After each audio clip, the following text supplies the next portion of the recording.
मंडळी 2 दिवसांपूर्वी लागलेल्या लोकसभा निवडणुकींच्या निकालामध्ये मराठवाड्यातील 8 पैकी 7 जागांवर महाविकास आघाडीने विजय मिळवला। दरम्यान त्यानंतर आता राज्याच्या राजकारणात जरांगे फॅक्टरची तुफान चर्चा होऊ लागली। कारण अनेकांच्या मते जरांगे पाटलांच्या आंदोलनाचा परिणाम मराठवाड्याच्या राजकारणावर झाला आणि बऱ्याच ठिकाणी धक्कादायक निकाल पाहायला मिळाले। पण कोणकोणत्या जागांवर जरांगे इफेक्टमुळे बड्या मंत्र्यांचा गेम झाला, जरांगेच्या आंदोलनाचा खरंच परिणाम झालाय का, त्याचाच घेतलेला हा सविस्तर आढावा। नमस्कार, मी अक्षय आणि तुम्हाला तर माहिती आहे आपला विषयच भारी।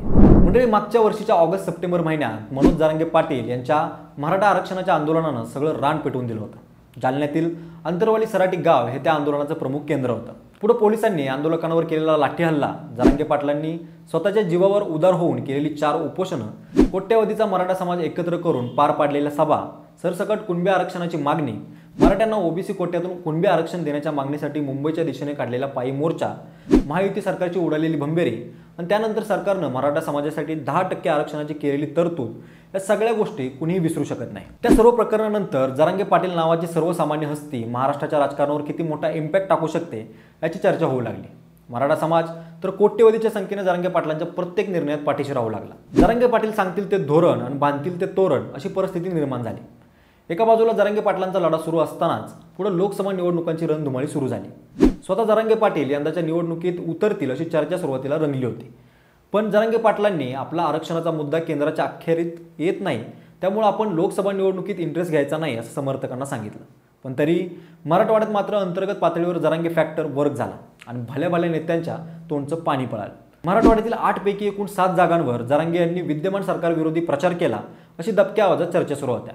जरांगे पाटलांनी मात्र त्या चर्चा वेळोवेळी खोडून काढल्या, पण तरी जरांगे पाटलांचं एक वक्तव्य संबंध निवडणुकांभर गाजलं। ते असं की कुणाला पाडायचं, कुणाला जिंकवायचं हा सर्वस्वी ज्याचा त्याचा निर्णय, पण ज्यांनी आरक्षणाला विरोध केलाय त्यांना असं पाडा की मराठा काय चीज आहे हे त्यांना कळलं पाहिजे। दरम्यान गेल्यावेळी संभाजीनगर वगळता 7ही जागा जिंकणाऱ्या युतीला यावेळी संभाजीनगर वगळता एकही जागा जिंकता आलेली नाही आणि म्हणूनच जरांगे प्लस मराठा समाजाचा मोठा इम्पॅक्ट यंदाच्या लोकसभा निवडणुकांवर पाहायला मिळाला असं म्हटलं जाते। त्यापैकी पहिला म्हणजे जालना लोकसभा मतदारसंघ, जिथून खऱ्या अर्थानं मराठा आंदोलनाचा प्रश्न महाराष्ट्रभर पेटला। जालना लोकसभा मतदारसंघात कल्याण काळे विरुद्ध रावसाहेब दानवे अशी लढत झाली। यात काँग्रेसचे कल्याण काळे विजयी ठरले। जालना हे मराठा आंदोलनाचे केंद्रबिंदू होते। त्यात जरांगे यांनी रावसाहेब दानवे यांच्यावर टीकाही केली होती, त्यामुळं मराठा मतांचा मोठा फटका रावसाहेब दानवेंना बसला। परिणामी 5 टर्म खासदार राहिलेल्या रावसाहेब दानवेंसारख्या मुरलेल्या नेतृत्वाला सुद्धा पराभवाची चव चाखावी लागली। स्वतः रावसाहेब दानवे यांनी जरी जरांगे पाटील किंवा मराठा आरक्षणासंबंधित धारदार टीका केली नसली तरी एकूणच भाजपच्या इतर नेत्यांच्या वक्तृत्वाचा आणि जरांगे पाटलांवर केलेल्या टीकेचा त्यांना तोटा सहन करावा लागला। पुढे जालन्यानंतर मराठवाड्यातील कुठल्या जागांवर जरांगे पाटलांच्या आंदोलनाचा परिणाम दिसून आला असेल तर तो म्हणजे बीड लोकसभा मतदारसंघ। तिथे पंकजा मुंडे विरुद्ध बजरंग सोनवणे अशी लढत झाली। बीडमधील ही लढत सरळ मराठा विरुद्ध ओबीसी अशी होती। त्या ठिकाणी मतांचं खूप जास्त ध्रुवीकरण झालं, त्यामुळे पंकजा मुंडे यांना मोठा फटका बसला। त्या लढतीत पंकजा मुंडे यांचा अल्पमताने पराभव झाला, तर बजरंग सोनवणे हे मराठा उमेदवार विजयी झाले। मनोज जरांगे पाटलांच्या आंदोलनाचा प्रभाव पडला आणि मतदानाच्या आधी बीडमध्ये मराठा वर्सेस ओबीसी संघर्ष पेटला। पंकजा मुंडे यांनी जरी थेट जरांगे पाटलांना विरोध केला नसला तरी त्यांची जी मागणी होती की मराठा समाजाला ओबीसीतून आरक्षण मिळावं, त्याला मात्र पंकजा मुंडे यांनी विरोध केला होता। ती गोष्ट मराठा समाजाला रुचली नाही। पंकजा मुंडे या ओबीसी समाजाच्या नेत्या असल्यानं मराठा ध्रुवीकरण झालं आणि त्यांनी मराठा समाजाच्या बजरंग सोनवणे त्यांच्या पाठी आपली एक गटताकद उभी केली। तिसरा आहे नांदेड लोकसभा मतदारसंघ।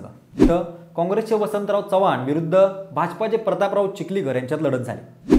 यात वसंतराव चव्हाण यांचा विजय झाला।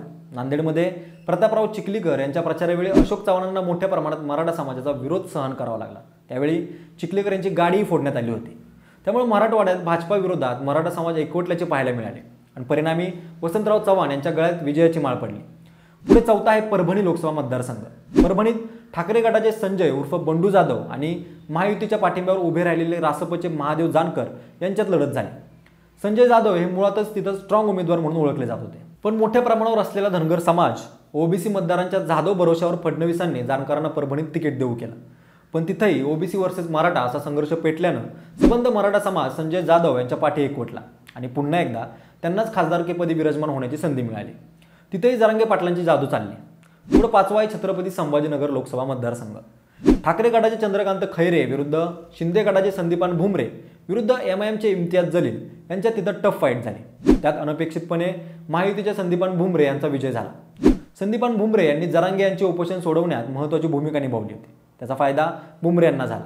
त्याशिवाय बुमरे मराठा उमेदवार असल्यानं जरांगे यांनी छत्रपती संभाजीनगरमध्ये त्यांच्या विरोधी भूमिका घेतली नाही, अशी राजकीय वर्तुळात कुजबूज सुरू आहे. म्हणजे तिथंही जरांगे पाटील इफेक्ट दिसून आला असं म्हणता येईल. त्यानंतर 6वा आहे हिंगोली लोकसभा मतदारसंघ. हिंगोली मतदारसंघात कायम परिवर्तन पाहायला मिळालं. शिंदे गटाचे विद्यमान खासदार हेमंत पाटील यांचं तिकीट कापून बाबूराव कदम यांना तिकीट देण्यात आलं. पण दुसऱ्या बाजूला ठाकरेंनी नागेश पाटील अष्टीकर यांना तिकीट देऊन वातावरण मतदानाच्या आधीच फिरवलं होतं. त्यात भाजपानं शिंदे गटाच्या उमेदवारीवरून घातलेला गोंधळ, मराठा आरक्षण, मुस्लिम समाजाची भाजपावरील नाराजी, दलित समाजातील संविधान बचावाचा नारा अशा अनेक फॅक्टरसह महागाई, शेतमालाचे पडलेले भाव व बेरोजगारी हे मुद्देही तेवढेच गाजले. खास करून मराठा आरक्षणाचा मोठा इम्पॅक्ट तिथं पडला आणि शिंदे सरकारनं आरक्षणाबाबत फसवणूक केली म्हणत एकत्रित मराठा समाजानं ठाकरेंच्या नागेश पाटील अष्टीकरांना पाठिंबा दर्शवला. परिणामी नागेश पाटील अष्टीकर हे 1,08,602 मतांनी विजयी झाले. त्यानंतर सर्वात शेवटचा आणि 7वा लोकसभा मतदारसंघ आहे तो म्हणजे धाराशिव. तिथं ठाकरे गटाचे ओमराजे निंबाळकर विरुद्ध अजितदादा गटाच्या अर्चना पाटील यांच्यात तगडी फाईट झाली. धाराशिवमध्ये 5 विधानसभा मतदारसंघात महायुतीचे शिलेदार होते, पण तरी ओमराजेंचा वैयक्तिक प्रभाव आणि मराठा समाजानं आरक्षणाच्या मुद्द्यावरून त्यांना दिलेली साथ त्यामुळे भरघोस मतांनी निवडून आले. धाराशिवमध्ये सर्व जाती धर्माच्या मतदारांची संख्या जास्त आहे, पण त्यातल्या त्यात जरांगे पाटलांच्या आंदोलनाचा इफेक्ट तिथंही प्रभावीपणे दिसून आला. तर मराठवाड्यातील या 7 मतदारसंघात जरांगे पाटील व मराठा समाजाची भूमिका गेम चेंजर ठरली असं राजकीय जाणकार सांगतात. पण तुम्हाला नेमकं काय वाटतंय? खरंच जरांगे इफेक्टमुळे यंदा लोकसभेच्या निकालात इतका मोठा फेरफार पाहायला मिळालाय का? तुमची मतं कमेंट करून आम्हाला नक्की सांगा. जरा व्हिडिओ आवडला असेल तर लाईक आणि शेअर करा. सोबतच आपल्या विशेष भारी या यूट्यूब चॅनलला सबस्क्राईब करायला विसरू नका. धन्यवाद.